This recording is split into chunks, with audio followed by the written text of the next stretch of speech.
Hello everybody and welcome to our full album review for Benny the Butcher and Smoke DZA's project Statue of Limitations. My name is Holden Stephan Roy. My name is Chris Chrome. And we will be going through the entire Statue of Limitations project, track by track, discussing the fine work of Smoke DZA, Benny the Butcher, and Pete fucking Rock. Pete Rock did the production on this. I was so excited when I realized that, because I know who he is now and the significance of how cool that is. So I just wanted to start off the album by saying that, even though I might have to censor out the swear word I just said. Anyway, we look forward to bringing you on our little journey as we continue our quest of Griselda Records albums, and we reviewing them. You know what we've done recently? We did the Westside Gunn project. Boom, boom, boom, boom! Doot, doot, doot, doot, doot is a little more. I like that one more. Listen, Westside does the boom, boom, boom, boom. I prefer the doots, okay? Okay. Just saying. We did an interesting project last week. We talked about Griselda Ghost, which was re-released. And that's going to bring us into our favorite comment on last week's video. So we do care a lot about your feedback, and that kind of thing has... Or the tweet. Meant a whole lot to us, because generally as we go, talking to y'all is the dopest. But then every now and again, something extra dope happens to us. And I tweeted out, the album review over at Behind That Suit, as I do. And then I got a reply from Big Ghost LTD. He's the ghost in Griselda Ghost. Get it? And he says, "No lie, this might be the most interesting review anybody ever did for something I helped create. Much appreciated. Red 100, red 100, red 100, 6 underlines." And I felt really cool. I felt like, damn, if Big Ghost thinks we're cool, I don't know what to say, man. That's pretty dope. Like, as much as it's cool to have, like, I guess, audience participation from fans and whatnot, right, is something more significant to me. No offense to all the the people who are not the artists we review, but when the artist you review is like, that's the best review of my shit I've seen. I'm paraphrasing. He said interesting, not best. But like, when he says something like that, it's like, damn. I feel kind of cocky a little bit, like I did something good, It's a cool feeling. On the other hand, y'all fans really do drive the show, and your feedback is the absolute best. So don't take it like I don't care. I'm saying it's pretty cool that Big Ghost responded to us like that. Is just what I wanted to convey and floss a little bit. He said I could hit him up and ask him questions along the way if I wanted to, which is cool. It's just really dope. Like, I just really appreciate that. Like, it feels like we're one step closer to getting an interview with Benny the Butcher and friends. Not gonna lie, though, it's really cool. Like, at the start of this 3 years ago, I never thought, like, me personally, I never thought this would ever, like, happen. And then just over the years of the recognition we've kind of gotten, a few people have given us love. That is true. It's really cool. Although, if Benny the Butcher, Westside Gunn, or Conway the Machine wants to do an interview, and anybody watching this can talk to them and make that happen, because they don't answer our tweets like Big Ghost, I get it. They're popping and shit. Not to say Big Ghost isn't, but Big Ghost answered my tweets, so he's in a different league over there of people who have answered us and are cool. But yeah, if anyone wants to get us an interview like that, that would be amazing, and you'd be my best friend. And if they ever come to Montreal, I'm going to be there and try and talk to them in person. That would be really cool. Because, before we jump into it, special thanks to the patrons. There's Milgan Dempsey, Chris Batter, Jonathan Barnes, Teacher Black, Hurricane, Linda Williams, Connie Sparks. They're dope. We're going to talk about them now because you're still watching. Moving on. I am a huge fan of Griselda at this point. I think consistently every project, every song has almost been, like, great. Just constant 4.5 on 5s across the board as I've been reviewing it. Honestly, it's almost constant. It's like I don't think anything's better than anything else. It almost all sounds amazing. Whether it's been Westside Gunn, whether it's been Conway the Machine, but my favorite is Benny the Butcher. Let's be clear. If I have to pick between the three, Benny's a little bit ahead, in my opinion. I think I like Conway more. And then Smoke DZA is a new name for me, but he's with Benny this time, and we had to do the project. And then, like I said... Wait, you don't know Smoke DZA? Not really. Oh. Either way, so for me, that's brand new name. Benny the Butcher, I'm excited. I basically said we're going to try and do Griselda bonus reviews until the new album drops at the end. And I think it's the end of the month. It comes out, the Big Shady Records release or whatever. So we're gonna keep releasing till that comes out. Otherwise, we're just gonna. There's a lot of Griselda that dropped this year, and I think like considering the ethic these dudes put into releasing music, it's only fair that we cover it all because I want to, and therefore it's gonna happen. So let's do it. Let's keep on the Griselda train. This time we are at Statute of Limitations, and I did just want to comment briefly on Pete Rock. See, Pete Rock is a relatively like. Even 4 months ago, maybe it wouldn't have been significant, but we reviewed Pete Rock and CL Smooth's Mecca and the Soul Brother a couple months back or whatever. So if you want to check that out, that's really cool. But it introduced me to the name and the sound and stuff. So I found off the jump the production on this album quite stellar as I was listening to it while ellipticaling. And I now understand why, because a true master was behind this project in production. Anyway, I don't have a lot more to say on my intro except that Benny's the shit, and I now think Smoke DZA is also really fucking dope. What do you have anything to comment about your connection to the Griselda squad coming in? Chris is like, watch the Westside Gunn review, or watch the one from last week. I just did this 2 weeks in a row. I've grown to like Griselda more and more that Holden keeps pitching all these projects. We're just gonna keep doing it, which is totally fine. I remember when we first started with Griselda, and it was Benny the Butcher, Tana Talk 3. Tana Talk 3 is such a good album. I know that the Plugs I Met, such a good album. Looking back on that review, because I wasn't on the Plugs I Met. Looking back at that review, I know I was a little bit like not fully participating in terms of understanding where they come from and knowing who they are and understanding the lyrics and the bars or what they do. Now, after going through various projects and really kind of getting to know who they are, I'm hype. I'm super hype for these projects now. I'm a man on the grind. These guys make grind music for people on the grind. My grind might not necessarily be of the same subject matter that they discuss, but on the other hand, on the content distribution side of things, basically you should slang content like dope. That's my opinion of things. The album's called Statute of Limitations, which is cool because it's like the Statue of Liberty and its limitations of what it represents. I see it as a symbol of capitalism and darkness and the constraints of a system that holds it down. And I like how on the cover it flips into a gun, and that's dope, and everything's green. I just thought it was a clever title because it plays on Statute of Limitations, which doesn't exist in Canada. So if you committed a crime in Canada, don't talk about it on Waxio, because 40 years later you can get arrested for it. Just the truth of it. So I do like how on the album cover you have the Statue of Liberty, and the base of it is the base of a gun. Kind of looks like a semi-automatic type, one of those like pistol semi-automatic type guns there. But it's interesting to kind of look at it like it's the Statue of Liberty, and guns bring you liberty in a way.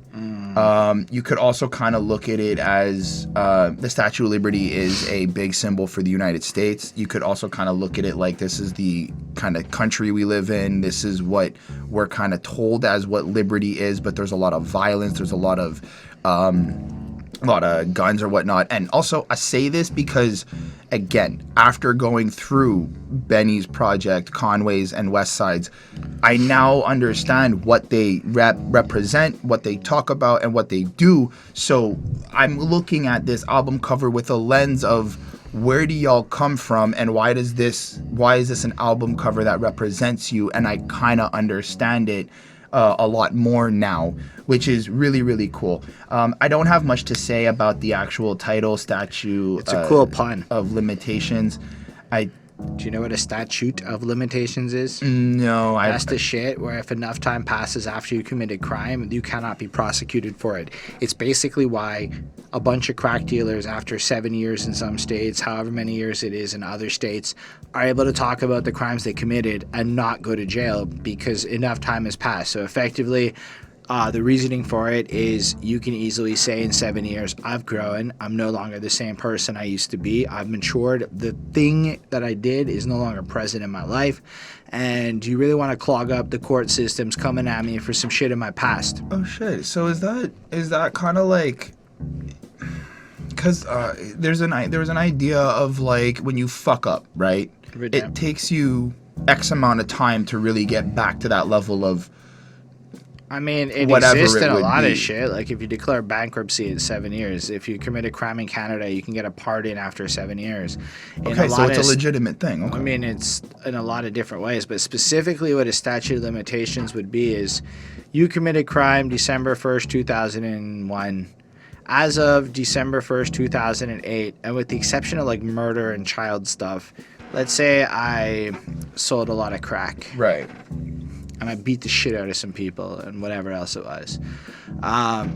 Basically, I can rap about it now because enough time has passed that I can't be prosecuted for it, so I can confess to what I've done in the past because it's so far in the past. And the reason this law exists is to not clog up the court system, because realistically, you kind of want to deal with things closer to when they happen. And is it really worth filling up the courts with every case ever that you can prosecute? Fair. So does that mean, and just my last question, does that mean like after 7 years, December 1, 2008, I run out, flip a couple bricks, do whatever, I get caught again, there's another 7 years I have to wait before I can it's not about being caught. It's the opposite. It's you flip some bricks December 1st, 2001, and you never got caught. What it means is if they find evidence that you flip bricks after 2008, they can't do anything. You're good. You've committed a crime, but you officially can't be prosecuted for that crime because it's so far in the past.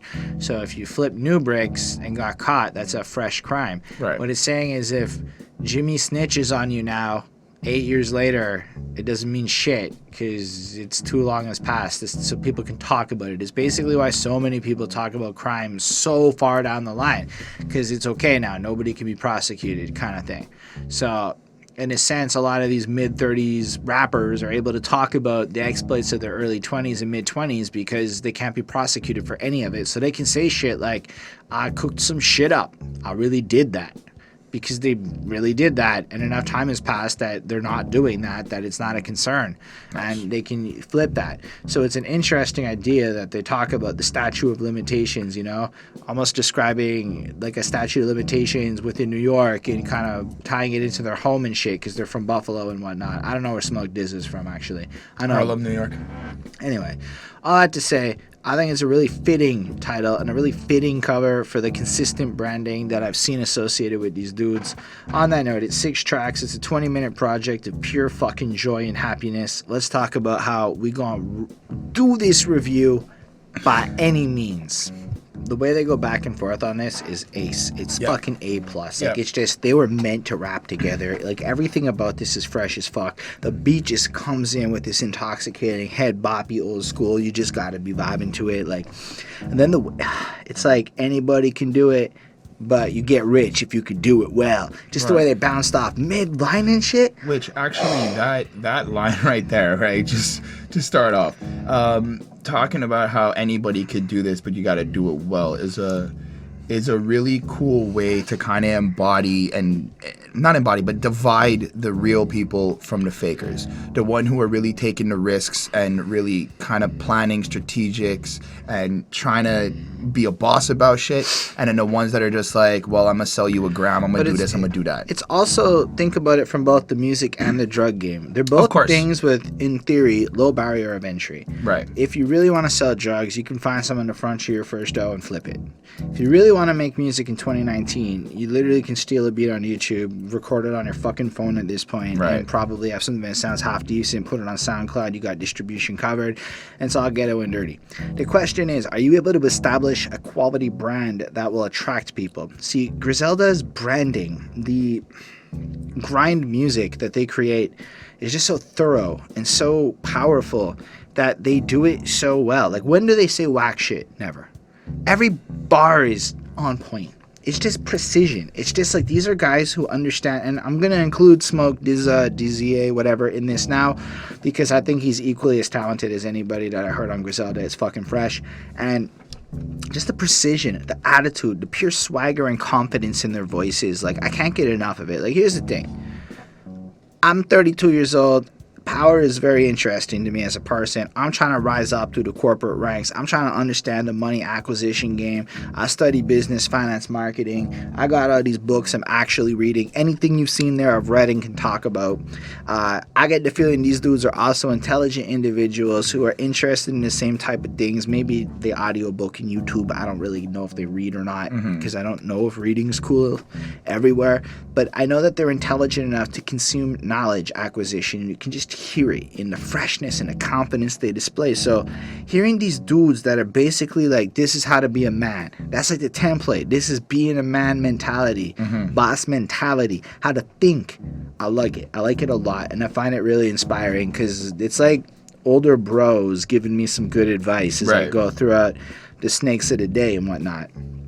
I know I'm kind of standing on Griselda, but I think they bring an authenticity and a realness mixed with actual bars and poetic dopeness. Like it or not, I'm the new voice of the streets. You want to eat, you got to make an appointment with me. It costs 10 bands just for my lawyer to speak. I met a plug and showed him how far the loyalty reach. And that's just fascinating. Benny just starts off so strong. I'm the voice. I'm the guy here. You want to move in the game now? Congrats. You got to deal with me. Oh, did I tell you it costs 10 grand just to talk to my lawyer? That's quality. Like, there are some people in Montreal, because it is a major city, that are like top tier, like sound engineering type guys. Like, this dude's a mastering wizard. I don't remember his name. But to get in the room with him, 2 grand. Just to get in the room with him. Not even to do the work, just to get like a consultation, get him to take you seriously. You gotta be willing to put up that kind of money. Those people are legit. Benny's like, that's where I'm at now. 10 bands just to talk to my lawyer, just to be able to operate type shit, you know? But then the reason for that stems because he met a plug and showed him how far the loyalty reach. Because his ethic is proper, because he's legit. Right. You know?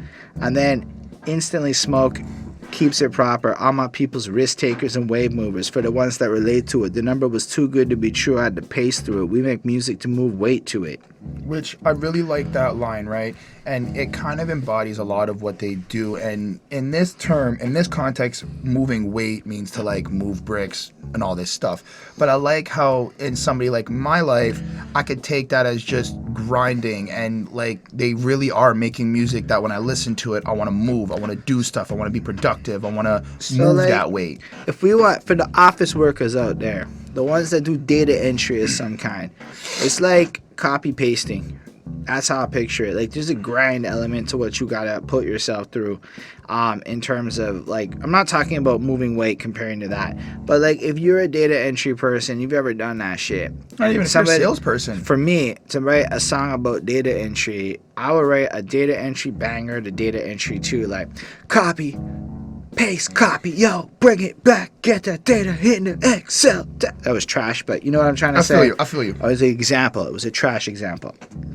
Put that on loop for like 5 minutes. But that's what I'm saying. If you're in the middle of copy pasting, you want that in the sense that these dudes come from this lifestyle and authentically document it down and put an effort in to give people in it something quality to bump to, something real to connect with, you know, maybe let people know they're not alone and teach them a thing along the way. I really like that. They do make music to move weight to it. And then moving weight, to me, is vague. It doesn't have to be so literal. I think you could look at music or content or a lot of different things in that way, which is why I really respect them, because as much as they're specific with what their world is, they write it in a way that lets anybody connect to it. Beautiful, man. I mean, we could keep running through lyrics per se, but like it's just gonna be constant bars for the entire album. I did want to mention Master the Market. We know it's sell. Me and Smoke like weed and coke. 100 kids of dope hit the port of Miami. Keys of dope, dude. Keys. 100 keys of dope hit the port of Miami. No. It's the one where you go C notes. Yeah. Just like to bring back what you were saying, how they connect with each other. I like how they flowed, how Smoke, DZA, or DZA finished off Benny's line and just kept that energy flowing through. Like, that was a cool transition between the verse there. I mean, I like the swagger in it. Like, you know, most real trap getting droughts. Price is high around my way, so I went south. And I like, again, the fact real people getting droughts. Or showing that it's not always sunny days and always winning. Like, you can tell TJ Khaled's a bit fake because all he does was win. Whereas real dudes lose. Learn from that experience of losing and then lose less as they start winning more, and you just flip your shit over time. Price is too high, so I went south. I adapt to the circumstance of the situation. You can sit there and whine about the pricing, or you can move. You can go somewhere else. Let me know. Took my white bitch, fake ass, slick mouth. So, you left with his white girl. Let me know you want to hold them, I'm en route. By any means, go get a bag and run it with your team. RFC, Griselda, the regime. No religion, my faith is in the triple beam. I got it by any means. Just the energy of, like, I went out there and I created this world for myself. Right. I didn't let it stop me. I just did it. It's just amazing. And then the little second verse that pops in, just kind of like, well, first is the interlude where he dedicates it to anyone that's grinding, people taking risks to get this cash. And again, I think that can transcend beyond just the grind. Right. Like, look at like any entrepreneurial endeavor anybody wants to make. You put up $5,000 for something, that's a risk, man. You can buy a house, or you can go and try to make real dividends. You can go and really try and do some interesting shit with it. Take some risks in life. Actually try to win. Anyway, I like how the end of it's just kind of like, fuck out of here if you ain't gonna put in work like us. But I really like when Benny goes, I'm 20 years in, was a menace before rap, put the work on the stove, got a new charm back. And then it's just like, shit, eh? 20 years of grind and effort before he got to this place of real success. Like, you can talk about, oh, I did it for a year, dude. Nah, 20 years and he's still grinding. That's insanity. That's admirable shit. This song sounds so good. The back and forth is so good. It's a 4.75 on 5. I give this a 4.5 on 5.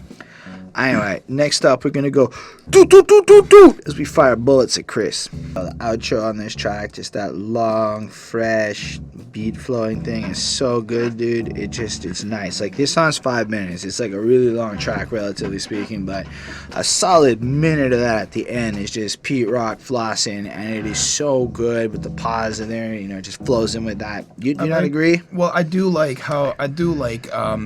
when artists allow the producer to have that moment to shine and just give that beat thing. That was something when I was doing Classic Quest, I really learned from like the old school days, call back to old school hip hop. That's something they used to do, and I do appreciate that. Pete Rock is old school hip hop. Well, absolutely. But I just like how they're keeping that trend still alive now. They're still doing that. That was really cool. I do think that it gives a nice little break because this song is 5 minutes, but there's a lot of bars and heavy bars that are coming through especially because Conway joins us on this, giving us a little more Griselda in here. So it gives a nice, like, once you kind of go through all the verses and you kind of get all that information, it's a nice little de-stress before we get into the next track. I did like the outro.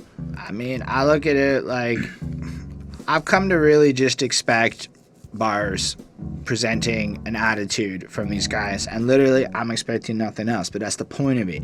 You put this on and it feels fresh and it's new.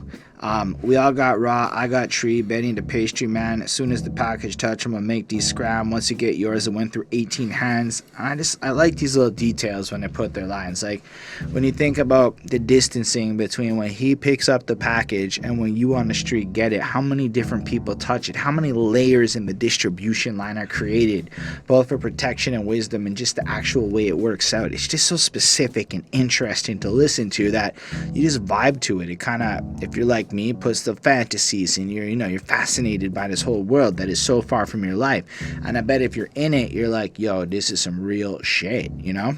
But I mean, it really shows this like strategic way of moving, and if you think about it, right, this could also just be like a distribution plot for any type of thing. Like, how do you get your albums out in a really strategic way? How do you do all this type of stuff? I guess I just think it, I mean, you're right in a general sense. I think that there's not 18 people aren't probably touching your album. No, of course, but it's like it's just more the concept of like there's definitely at least 5. Like right. there's at least, it has to go through a couple qualifications before it actually gets to the person we're talking to. I don't know. I uploaded the files and I hit publish. They're just trying to say, I get the general point of, yes, the overall grind mentality, as I've been saying, transcends the specifics of drug dealing. I think in this specific things, they're talking about selling drugs. And in a way that, yes, is kind of general. But yeah, anyway. Hannibal Smith, big cigars on hand. B.A. Barkers, couple of chains, no scams. I think that's interesting too, because it's like there's an authenticity to it. Like they're honest in their dealings. Well, it's referencing the A-team. Right, but again, they're really talented at what they do. Right. And it's an honesty about quality. Your hustle game shaky, fam. Your numbers outdated, can't fake these fans. Fuck notoriety in the minor league. Frank stand to the critics in its entirety. And I think it's fascinating how it's like they're aiming big. They understand that you have to be authentic because you can fake numbers. Like there's a big conversation in Montreal's hip-hop scene right now on Facebook about buying views. And it's like you're a fucking fool if you buy views because everybody knows it. And then you're a fake fucker. And that's just facts. Like you can tell me all you want about how buying views is cool for you. But when you see rappers, honestly, like J. Cole inflating view numbers by using ads to like fucking show me apparently that literally happened. It's like, come on, J. Cole, get the fuck out of here with that shit. Apparently, that's the song you gotta put money behind. I don't know if it was J. Cole's team or Vivo just did it, but somebody put money. Somebody put money in Iggy Azalea's new song. And then you're going to go look at the view count. And while they no longer count for billboards, if 500,000 views comes from you paying money to have people see it, it's like fake. It's just stupid. You know, I don't really like it. Anyway, so that's how I look at that. Organic feel of it. And it's not quality. Like my numbers on this channel are not great, but they're real. We've never paid for anything. Anything has come that has come. So the 1,900 people who subscribed, dope. Y'all are real motherfuckers, and I appreciate that. Because if I paid for it and it said 10,000, but it was only 1,900 reels, that's not... That isn't how you build. That isn't how you do the thing. You have to grind. You have to put that effort in, track by track, review by review, ounce by ounce. You know, like it's all the same kind of mentality. Right. And then I love Benny's chorus. You ain't about no gun action. Stop wolfing. Shoot diss tracks. We shot bullets. Amazing. You little internet thugsters coming on. There's a lot of people who I've seen talking shit about Benny about Griselda. I'm part of a Wu-Tang fan group on Facebook because I love watching grown-ass men act like 14-year-old girls. I know that the Wu-Tang Clan fan base doesn't like it when I say things like that, and we get dislikes, but if the shoe fits, it's just kind of what it is. There's being a man, I guess. I mean, listen, 98% of the people who watch the channel are men. I'm sorry for the 1 point whatever percent women if they can't connect to that, but like there's being a man with that shit, and then there's being a 14-year-old girl butthurt because millionaires who probably don't care about you that much, whatever, on the internet.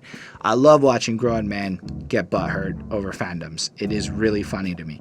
On that note, Wu-Tang clans think Griselda's trash, even though like Raekwon blesses them as like, you know, like everyone's like, they're clearly in the vein of Wu-Tang here. Come on, guys. Right. But they're doing it proper. I mean, doing it engagingly, and I'm hooked on it. So I like the fact that there's all these people out there dissing him, and their response is just so bold. It's like, yeah, go ahead. You badass with your diss track. I used to shoot people, you fucking idiot.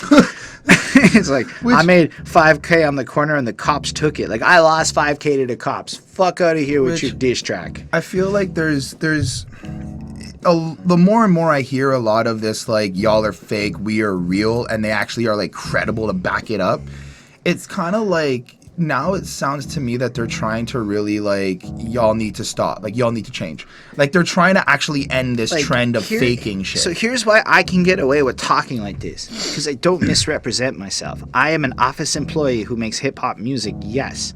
But you go through anything I've done, you're not going to hear me talking about my gangster ways. Because it's not there. I might be really smart. I might be a geek. I might be able to do some shit in internet era that I believe puts me in a lane of distribution and shit. I am inspired by drug dealers. I'm not a drug dealer. So because of that, I feel like I put myself up as who I am. Love me or hate me, it's the real shit. You can connect with that or not. You may think I'm an annoying motherfucker, and I respect that. I mean, if I had to listen to me talk as much as y'all do, I don't know how I'd feel about my voice. I'm saying it's different when you're the speaker. However, I think that's how life should be, and I think they're trying to put it out that you fake fucks, because there's a lot of people who fake the lifestyle, Stop it. You're right. You can tell by my wrist I get the pot whoopings. You ain't about no gun action. Which Stop is whooping. cool. Which is cool. If you look at my wrist, you can tell I gave the pot whoopings, cooking up dope in the crock pot. That was a nice way of actually saying that instead of like flicking my wrist and shit. But on top of that, it's look at the watch. The result. Oh, that's a double, eh? You see what I'm saying? Benny's my guy. Very smart line. So, I really think it's really well crafted. It's like these guys care about the English language, and I care about the English language. And if you're a fucking rapper, like words is your weapon, and you best be using them in an interesting kind of way. And they did. I like when Benny went, I was barely out of high school when buying weight. On my way to prison, I looked my mom in her crying face. Damn. That really, like, I had to stop the song and play that line back again to really, like, envision, like... So, when I hear rappers kind of talk about going to jail, and I'm talking, like, the new rappers, right? Or, like, whatever fucked up. I never really get the sense that, like... they give a fuck if their family's affected. If they're just like, oh, I'm in and out of jail, I'm on drugs, whatever. Nah, Benny's affected. And that's what I'm saying. Like, Benny's like, yo, I had to stare at my mom's crying face as I'm being pulled away. That's a consequence. Like, and then, fuck people, I'd be good as long as the hammer working. Like, oh shit, eh? Well, actually, connected. So, left the trap with money counters and a candle burning. I could be good as long as the hammer working. But I like how he's, in a way, when he says left the trap, he's kind of sad about it. I guess I was more interested in we still cordial with the bosses and the workers. Yeah. That's like saying thank you to the bus driver and shit. Yeah. You know, it's like really practical advice. Be kind to everybody in your enterprise. Like, here's a good advice for you software company people. And any of you in IT are going to love me for this, but be friends with IT. They grind in a way that most people don't see. They're highly underappreciated. And make friends with the IT people. If you do that, your life at work will be easier. You get the new computer before the next guy every time because you're friends with the IT people. And he's this way on Instagram and in person. The players change, but the game won't. The money came late, so I stayed woke. Interesting. Right. So he's real online and offline. That's important. I'm the same way in person as I am on the internet. Terrible for my social media growth, good for my soul. But the fact that the game is kind of what it is, and that it took him like, I'm a late bloomer, I'm 32 and I'm not rich, so maybe by 35, like with these guys, I can be something better than I am today. So I have to be woke because the money gonna come late. So I have to be conscious, I have to be aware. I can't be callous because it's, just what it is. That's how I took from that. Then, the chorus comes back, Conway comes in, and I like how he starts. People shooting these disses. They ain't a real threat. Two bodies. Tell me who we got to peel next. Rap about your imaginary guns. We got real techs that pull up in the FN, shoot 'em money like I'm Lil X. I thought that was pretty good, man. I just, again, embodying that nature of your shallow little diss songs can't touch me because we're actual shooters. We're actually connected. We actually did some shit. But then that fun little Lil X line with the movie, I don't know.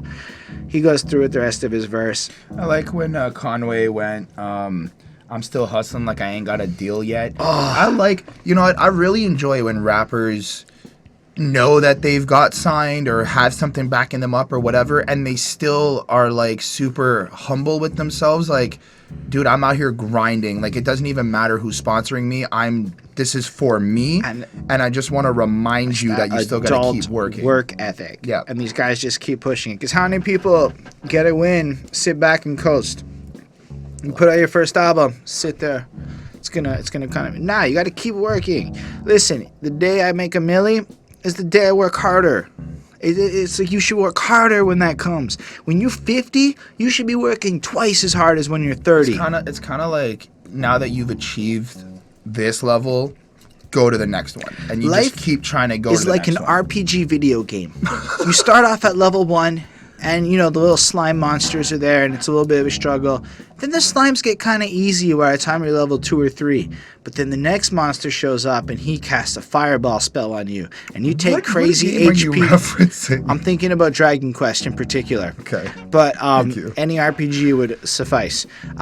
You get a couple levels stronger. New monsters fuck you up. But then you get to level 5, and those monsters are kind of one-hit kills now. Then you get to level 10. And then you just keep cycling. No matter what, just stronger monsters. I feel like my life is kind of like a game of Skyrim where I kind of just walk into the cave with the big monster. Is and it I'm though? Like, I know a yes. lot about the details of your life, and I don't think Well, hold on. that I agree no, with no, you. hold on. Back up.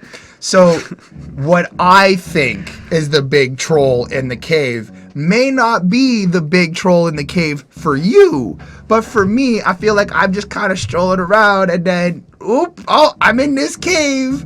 Like, you know, it's not just like level 1, level 2. Like, sometimes shit happens. I would absolutely, because I can't, because it's the details of Chris's life, but I don't necessarily agree with you. You act like it's all willy-nilly, but the truth is, it's only willy-nilly, because if you're playing Skyrim, you don't accidentally go into a cave. You walk into a cave because you're not paying attention and a level 50 monster kills you. No, I walk into a cave because I go, oh, there's a cave, and what's in there? And I'm going in there. Then the big monster kicks your ass, and you're supposed to learn the lesson, don't go into the caves, because the big monster kicks your ass. Therefore, life's like a fucking RPG. And then after you've cleared other caves that are easier, and you get better fucking armor, and you get the next spell, like Muffle, so that you can sneak around the dudes. Oh my god, we're actually referencing it now. Skyrim, yes, you brought it there. Yes. And then you go into sneak mode, triple fucking critical hit with the arrows after you level up your archery really skill. Strategic. You just gotta walk in with your firepower. Me? You sneak, you get triple okay, you can end up multiplying your arrow attacks by like 12 or some shit like that ultimately. I mean, yeah. So then you kill the guy that fucked you up. The point is you leveled up by living life. So fuck out of here. Life's like an RPG. Anyway, all that Welcome to say, Headspace. all that to say, it's fucking great. It's another 4.5. Pete Rock's production's ridiculous. The track's dope. Everybody's dope. It's what you want. I don't know what you gave it. I gave a 4.5 on 5. All right. The truth is, though, when you listen to Smoke DZA and Benny the Butcher, you're going to get smoked and butchered. So getting smoked and butchered is the equivalent of when you use a shout in Skyrim and you blow a guy off a cliff. Anyway, how do you feel about this track? I like the title on how they're using their names to also contextualize when somebody gets smoked, it's kind of like you're getting beaten up, fucked up, killed, whatever. And the same thing, when you get butchered, you have this idea of being chopped up and, you about to get slaughtered. And that's kind of what the entire song is. It's just really hard bars between both. They both get their separate verses and they kind of just come in flexing. Now, what I did like is Styles P shows up on the chorus, which adds a little bit of flair to the song and to like the project as well. He fits really nice with them. Flows through proper. He has an album coming out like around now. I don't know if it came out yet or if we missed it, but it's cool that he's there just because he has an album coming. Absolutely. And I kind of like how they flowed through it. So Styles P comes in on the chorus. Yeah, it's smoke and butcher. You can get smoke and butchered. Marijuana, rap money. No, but it's cool because it's smoke and butchered. You can get smoked and butchered. And then, like, the way he does the timing and adds that extra pause is really nice. I thought it was like, you gotta be an expert rapper to pull that shit out proper. Nice. Kind of like an inviting, because it kind of sounded a little bit inviting, like you want to go and get smoked and butchered, like you want to go listen to it. But then, like, you come in, and then it's almost like he's baiting you in boxing, like, come right in, and then pop, you can get smoked and butchered. Right. Marijuana, rap money, people flying the snooker, put a bag on your head, put coke on a hooker. Woof! It's just fucking hard. It's just like these are guys coming from a wake. Absolutely. And then we kind of flow through. I think he changes the last line of the chorus. That show money good, but people fuck with the pushers. Which is interesting, right? Like, to think about how, you make money off of touring and your concerts and whatnot, but we still kind of idolize the drug dealers, the people that are really industries doing what they do more than I idolize. I don't know if that's true at all, but I think it's almost saying, the show money's good, but like keep in mind we're the pushers. We're coming from this other thing, and yes, we got money by the other means, and so while today and now it's this thing, show the respect to where we come from. It's kind of what I took that was personally. And Smoke DZA does the first verse, the Kush God and the Butcher, it's the best of the best, everything drug related, that's regular rec, 100 coming on an effortless flex, Curry brothers, we more like Johnny and Leo than we Stephan and Steph. I guess that's a basketball bar. Yeah, I don't. Stephen Curry and I don't know what that. Anyway, he flows through. I don't really want to go through it line by line. Let's just say that the rest of what he has to say is pretty fucking dope. They did their thing. They've grown. And there's the last line of the verse is really the standout though. Put a bag on your head. Same price for these front row tickets. Like the value of his show's front row is enough off of a ticket just to put a bag on, just to like take you out, you know, like that's insane. That's like success to the point where the music is now so proficient. So just to be clear, Styles P's album dropped yesterday. Yeah, I knew it was coming. I wasn't sure if it was out, but yeah, Styles. And it's on Spotify and verified. I know that. I know. I'm saying for them. Like I just went and just. If you want us to check out Styles P's album, hit that like button, leave a comment letting us know you do, and if enough people do it, it might just come next week. Anyway, I really liked the song Bubble Up off of his last project. I still bump that shit. We might actually do it. Anyway. Griselda's on it. That's dope, but we still have other things to talk about with Griselda next week regardless. Fair enough. Benny the Butcher does the next verse. Yo, quiet is kept, my grandma's finest success ever. I was like, wait a second. Is he kind of describing himself as the finest success point of his grandma, or did I misunderstand that? I kind of took it the same way. I thought I thought highest buy in the chest, like the first to sell blow on my floor, inspired the rest. Before you start to see some dough, gotta earn your client's respect. But I feel like it's also could be in a weird way. His grandma told him to stay quiet and move in silence. Right. And that's part of why he's successful. And so he like took the best ethics of her world. Right. And, you know, kind of, but I like the customer service element of it. Like, you have to earn the respect of the people consuming it. Like, that's kind of part of our approach on this channel, right? Like, I'm gonna be me and try to earn your respect. You like it, you don't. We try to adapt and grow over time. Hopefully next year you think we're better than this here type shit. Mm-hmm. And with that, you can establish a product where people want to support it. In the same way, I think Benny the Butcher is promoting the same kind of lifestyle here. Either way, I think it's really strong, man. Clip in it so long I can climb up the tech on the plate to work try, but the inside of it wet. Now I call an hour ahead just to line up the chef. That's boss status. Why different from y'all status? You'll click full of retard rappers and ball grabbers. Which I want to just comment. I like the creative bars, okay? So, clip in it so long that I can climb up the tech. It's like, wow, that's more interesting than banana clip on my gun. Just to point it out there, because I hear a lot of like extendos, banana, right. And this is like actually something clever. Like you can actually picture it in an interesting way. Go on. And then, you know, in general, that's the brilliance of it. They can just keep doing this over and over again because they're so creative that they don't reuse bars. That is something you're not going to hear from them. The same bar you heard on the last album. They managed to just keep reinventing it and keep coming up with new and creative ways to represent, honestly, the same core idea over and over again.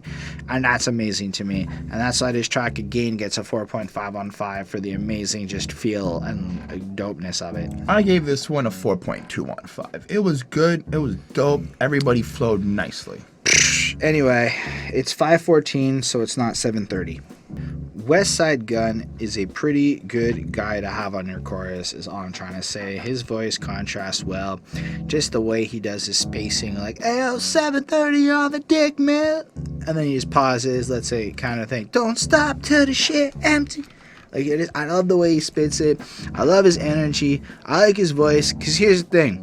First time you hear Westside Gunn's voice, you're like, what the shit? Well, I wanted to say, I missed Westside. So for anybody who's been following and watched my Westside Gunn review and Conway review and all this stuff, this album, I said it while listening to it, I missed Westside. He came on and I went, oh, what up, dude? Like, it took me some time to get into it. Westside Gunn watched our review and he goes, what up, dude, in the comments. That's the fantasy. Anyway, and then he agrees to do an interview. I actually thought you were going to be like, yo, he said hi and you didn't notice. That would be amazing. Oh, fuck. I just want him to say hi over Skype on like a call and then come to Montreal and we all hang out backstage. That's my new dream. Anyway, Chris, I know it's not going to probably happen, but if you visualize it, it can happen. I mean, how many? We're putting a lot of time into dedication of their music. Maybe it catches the attention of the We've been gun. a couple Instagram stories. We've been. I want to hang out and. I'm just saying, like the chill. things that have happened, we might circulate around. It's gonna sound dorky, but I want an Instagram picture of me with those three. I think that would be so fun. Dorky, that's great. Anyway, so this one comes through. Benny the Butcher starts us off, and this for the barber shops and the liquor stores. I'm through pitching raw, but what I spent this week is what a brick would cost. That's like fucking harsh, like in a good way. Like, so this is for the barber shops and the liquor stores, so where we hang out, you know, kind of representation of the hood lifestyle, I think, in a couple lines. He's through pitching raw, but you know, at the end of the day, he blew so much money today that it is the equivalent of a brick. And it doesn't sound like he's buying drugs here. It sounds like he's just doing so fucking well that's a regular day to him now, as he can blow money. I can tell you never been lit before. You the type to try to stunt with a bitch that I hit before. And I was like, hats off, Benny. That's a hats off fucking line. Listen, the I want to fuck your girl lines are hard to do in impressive ways. That's an impressive line. That's like, I fucked your girl before she was your girl. That's how I know you're basic. Oh, that's some fire right there. Like What? When you say it like that, it's like, whoa. It's fire, man. When it was dry, no snow around, like Santa took Christmas off. Your bitch hit me. I just missed her call. Oh. Which was cool to say that there was no cocaine around. But when that moments, when you're not able to supply, she's calling me up because she knows I got the good, you know? It's gang. I can't fuck her in my chain, then my dick gets soft. Which also kind of implies, from the line before, it also kind of implies, like, they're so good that they never run out of stock. They're so strategically planned and they're ready to go at all times. They're so boss mentality that y'all keep running out and we just seem to always have product on deck. I just kind of like Gucci bulletproof vest that I wear in the raid. I bonded the other day, then I married the game. The Butcher. Just ends well. It's a strong thing. He flosses. It's braggadocious. It just paints this picture of success. And then Westside Gunn's attitude is just proper. Blow your head off front of Mom Dukes. Just fucking powerful, man. Well, I wanted to comment something. In the chorus for Westside Gunn, he goes, I only need a pistol and a loyal fiend. Kiss a triple beam. Took my shady deal. Copped 100 things. Now, it's interesting. The whole I only need a pistol, that's kind of generic, and everybody kind of goes like, at least one rapper I know would be like, oh, well, gotta keep my pistol beside. But the fact that he needs a loyal fiend kind of implies like that's like a consistent income. That's always kind of like having your business running and stuff like that. You always got that loyal client coming back, but knowing that they're not really like an everyday client. It's a specific type of person who's addicted to the product you're selling, which was interesting. Kiss a triple beam is kind of just self-explanatory. Triple beams are things that you use to weigh money and stuff like that. Cool. But took my shady deal, copped 100 things. Now, it's first off, Griselda was signed by Shady. Griselda has a distribution deal with Shady. Thank you for clarifying it. I don't think Griselda got signed. I'm pretty sure they retain creative control, but they're going to partner in a sense with Shady, and Shady's going to help them grow in a bigger sense. Right. Which is a kind of deal you do want to get. But it's also cool to kind of look at it and be like, took my shady deal. Well, selling coke isn't really all that non-shady. It's a shady business. There's risks you got to take, and I like that double entendre, the way that they used it, and he made money and caught 100 things off of these shady adventures and deals that he did. Continue.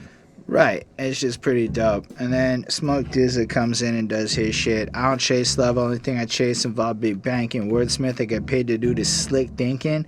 Pen sharp in case you like lip syncing. Because rap, besides rap, I see more crime daily than Chris Hansen. I'm like, everything you said there's dope. He goes after money in a smart way, but he also shows that he does it using great wordsmithing. Like, I'm a rapper, I use my words proper, I think slick, I use my intelligence. When do rappers brag about being smart these days? Good on you, Smoke DZA. His pen's sharp, so you can cop it, you can lip sync, you can sing along. And then he flips into the Chris Hansen, which is America's Most Wanted, I believe, or Unsolved Mysteries, or one of those two shows. So the fact that he's saying, besides rap, I see more crime than these dudes whose job it is to look at crime day in, day out. That's fantastic. All for the love of Ben Franklin's, all to make money. And that's the kind of shit that's creative about it, right? Like, it's not boring. It's not, like, simple. It's not just what you hear in every other song. It's got, like, a personality to it that I think makes it stand out. Westside Gunn slams back in with his chorus, and then the track fades out with excellent beat work. All in all, it's another 4.5 on 5. It's another great track. I mean, they're all fucking great tracks. It's consistently dopeness. Moving on, though. So Chris Hansen is part of To Catch a Predator. Oh, that one. And in September 2016, he became the new host of a syndicate show, Crime Watch Daily. One of those shows. I'm close enough. Anyway, Yeah. What grade did you give this, or do you have more to say? No, I don't have much more to say. I gave this a 4 on 5. All right, let's talk about drug rap. What I like about this beat is the grimy, almost horror-esque feel that comes in. And I felt that. I feel like, keeping in mind that every one of these beats is Pete Rock, the versatility that he displays gives this project life. Because Benny and Smoke DZA are very consistent, which is what we want from them in typical. I'm not saying that isn't what they do, but I'm saying just the versatility of Pete Rock makes this album almost like extra special in a sense, which I think is really cool. Their beat choice is excellent. I wanted to comment on the beat choices. They don't... So, I don't know what it is about the, like, whole gangster boss thing that they come with, but the beats don't really, to me, sound like it fits. Like, they don't... I don't know how to explain it. Like, they fit... This all comes from, let's say, Wu-Tang. And what would you say the Wu-Tang beats kind of sound like? Right, but so that's what I'm trying to say. Like, way. I'm not trying to... But, like, move ahead through all of it. Like, all of that era. This kind of sounds like that era. Of course. Yeah. I'm not saying anything against that. I'm saying, like, a lot of the sounds used so far that we've heard on this project, I'm just like, I like how these sound different to me than what I would expect the instrumental to sound like with these type of bars for some reason. I'm not taking away from anything. It's just it was a moment that I felt I was just like really interested in the beat selections that they pick. I think that, like, what Pete Rock does is create some expert level dope ass fucking beats per se. And maybe Pete Rock I don't know if he does a lot of gangster shit. But I hear this and go, this makes sense, and kind of is in the same realm of the sounds Griselda normally fucks with for the most part. Maybe the next track, the last one, is a little different. But I would argue in the next track, just on the subject, the hard-hitting drums remind me of Mobb Deep. This still reminds me of that, like, New York crime side kind of vibe, personally. Okay. It feels very East Coast to me. And I don't know, when I hear East Coast stuff from the 90s, especially golden era hip-hop, a lot of it is kind of in this world of stuff. Maybe I'm wrong, but that was why I felt it was a little weird. Like, if anything, when I hear these beats, I expect to hear drug dealery kind of sounds when I hear those sounds. It's either that or 5%ers. Okay. That would be the alternate option, is guys, the 5% movement or the Nation of Islam inspired music of that era. Anyway, this one's pretty cool. Stay on point. Hope you cover your hand. This is a Smoke DZA starting us off. I don't question the unknowns that was on the plans. People's morals be fucked up. They blame in his hands. What you told on who told on your mans. Which I like that whole setup. Like, I like how he's dropping some actual knowledge instead of just bars. Like, they're still bars, but it's like everything I'm saying on this is really. Well, I mean, like, when you say it, Kane, like, this is actual knowledge instead of bars. What does that mean? That's a very big statement. I'm not saying that he hasn't been dropping knowledge. I'm saying that this is just like, you know, he's addressing that people have been taking drugs and that he's all, like, fucked up, and he's addressing that people are kind of snitching on each other. Well, what he's saying is people have bad morals and behave incorrectly, but use drugs as an excuse to it instead of admitting that they're actually bad snitching people. That would be more than what he's saying than just saying they're doing drugs. He's saying they blame drug use for shit behavior instead of admitting that what they do is shit behavior. Exactly. Whole lot of finger pointing, bunch of Uncle Sams. People can't be accountable. For you and you couldn't cop 100 grams. Like 4 people and y'all couldn't figure out a way to make some money. Bullshit, y'all lazy. My man had to butter tan back into Happy Days, back into Varsity to Richie Cunningham, character on Happy Days. That's a bar I understood. I hear the gossip if huddles could kill. I keep it classy, didn't want my rebuttals for real. Essentially, y'all's fake, y'all's a bunch of liars, I'm the real ones, and keeping it consistent. But again, as they've done on every one of these tracks, it's about showing the real way of living, dropping knowledge consistently in how to think as opposed to being fake. And then I like Benny the Butcher's thing. The chorus is cool too. Thank God for drug rap. You know, mad a new transporter, bring the bud back. Got it covered from all angles. My pet peeve is all singles. I thought that was interesting, right? Because singles in particular, there's no flow to it. It's just a bunch of singles. This is the thing Joe Budden said on his review. It's like on his album All Love Lost. He's like, they want me to make singles, but I make stories, and that just shows our visions aren't the same place because singles fuck up the story, right? You got to hear it in order. In the same way that they create vibes that transcend tracks, every one of these songs is meant to be of equal quality. And that's the idea. Everything's supposed to be good. Yet, when you make singles, the attitude is those are going to be the ones that pop and everything else is filler. And so I appreciate the way that they're flipping it like that. Then it don't get more official than Benny. Where I'm from, they call you an OG if you live through your 20s. It's crazy. That's a powerful idea because you're not really that old, but that's what it is. The trap was slow. Me and bro, I had to sit there with him. I did the dirty works. They came and caught with nickels and pennies. The plug sent him, if you get in a 50, anything less than that, he only get in a Philly. Which I enjoy the trap was slow. Me and bro had to sit there with him. I like how he's being really honest about, like, sometimes this shit isn't that quick. Like, you still have to grind, even if, like, you know, maybe other rappers make it look like it's so quick and move. And then one of my favorite lines is when he goes, I'm getting checks. Now check. Show these how to hustle step by step. The price doubled when it left my steps.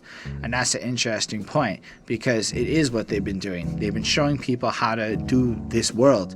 And the idea, I get it at this price, the second it leaves my place, the value went up because that's what I'm going to sell it for. It's powerful. Anyway, it's just another great fucking track, another great fucking beat, another amazing thing. It's pretty awesome. 4.5 on 5. Pretty consistent grades, I know. I gave it a 4.2 on 5. The last one on this little album here is called Toast. This beat's a little funkier. I'll give it to you. I was a little surprised when I heard it. It caught me a little bit off guard. I didn't feel that on drug rap.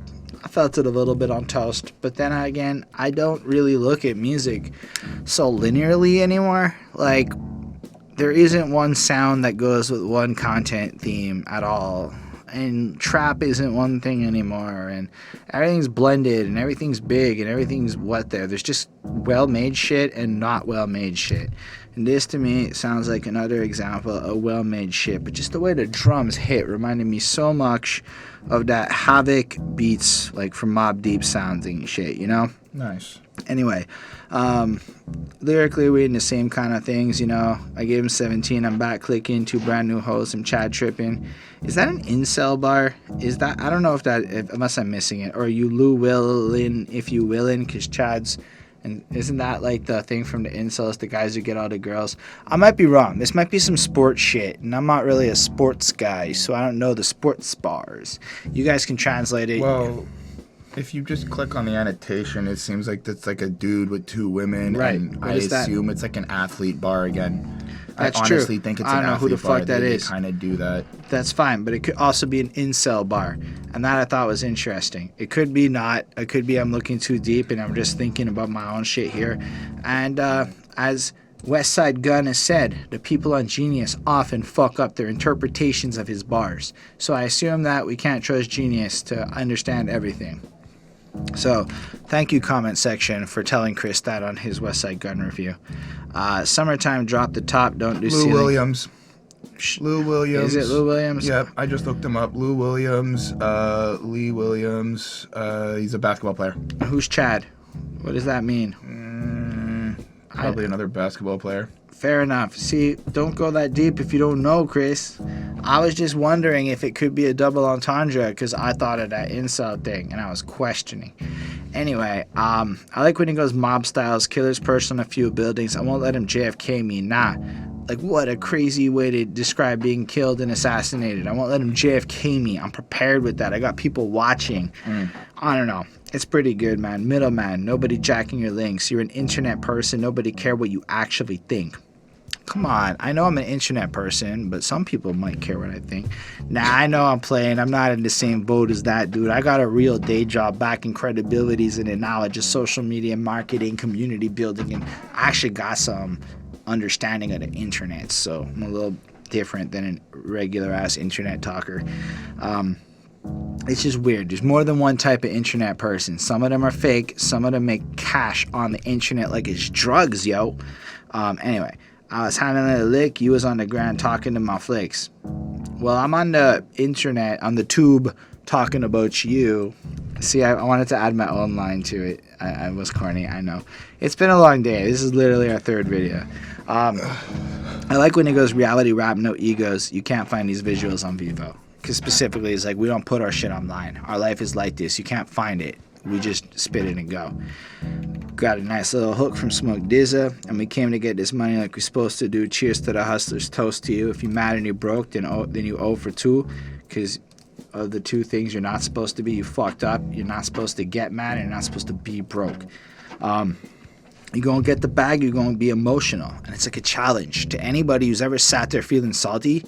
All the time you spend feeling sorry for yourself, not grinding, is you not getting that bag. Because, yo, you can say what you want about whatever, but, like, by going out there and creating these podcasts as an example from my own life, I make more money at work. Like, I can't give you numbers because it's not right, but it bumped up more than what the podcast made me, we'll say. Would that have happened without the podcast? No. The skill set being acquired, the knowledge set, the proof to the pudding that you're capable of doing, all of that comes from effort. So if you're mad and you broke, then you are 0 for 2. Useless. Don't let opportunity miss and hit who's close to you. Because, yo, maybe I'm doing this and maybe I get petty one day and the next dude steals my format and pops. The day I stop, that could happen. Make sure you just get your due. Grind until it's worth it. Don't stop, you know? And then Benny comes through, put a shooter on your block, people fleeing for cover. Back when moving grams to suckers was his bread and butter. No plan, I broke bread, my whole family struggling. Do a lot of stunning, but you never fed your brothers. And that's, again, the whole for the team, for the squad mentality. He went ahead and did the life that he did, and he built it up. But it was always for the intention of feeding him and his own. Whereas other people, it's all about themselves and fuck their people, and then they leave everyone behind. You know, he put his team on. And I just, again, like the mentality he puts it in. And I just think it's cool that he kind of flosses and basically at this point in life is doing significantly better than back in the day.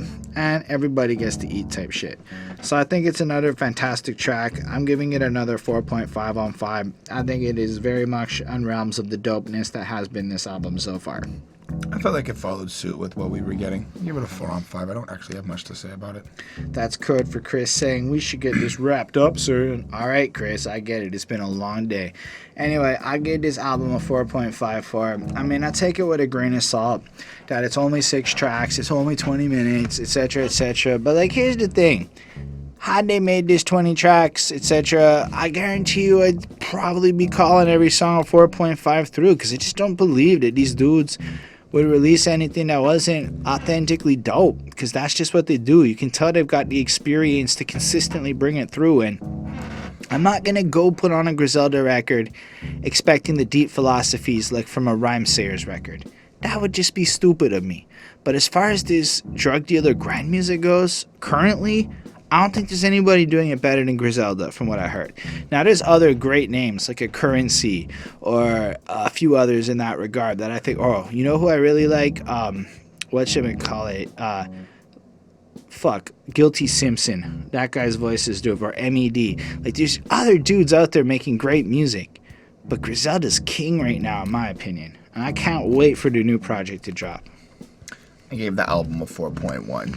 I think it's very consistent with what I've been listening to. I'll admit I'm a little bit like, all right, another week, another weekend. It's because you're not, like, appreciating just the amount of wordplay going into it.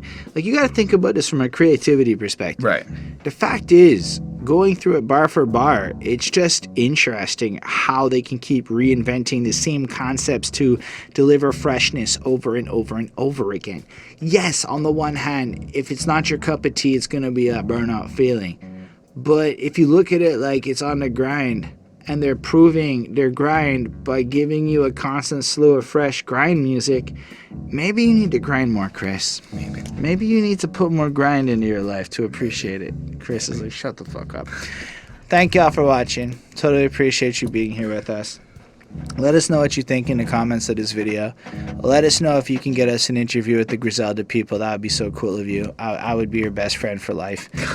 Subscribe to the channel. Like it if you did. We're going to have more Griselda next week, and that's just what's up. Special thanks to the patrons: Ismail Gadamsi, Chris Prado, Jonathan Barnes, DJ Black, Hurricane, Lindell Williams, Coney Sparks. They're dope. They support what we do. Helped us get a new camera. Helped us get on Spotify and iTunes and Apple. Or I guess it's Apple now. Anyway, they're going to help us pay for Squarespace, and it's really cool of them, and we're gonna grow. I also make music. Chris makes music. Chris is on my album. My album came out in October. It's called The Alternative Grind. You can check it out on your favorite platform and let me know what you think. On that note, because I know that the Griselda folk are into wisdom. Live long. Just end it. Just cut it. Live long and prosper. Holden editing. Cut it before this. Live long and prosper, everyone. I am the editor, so I will keep this as the ending. Peace.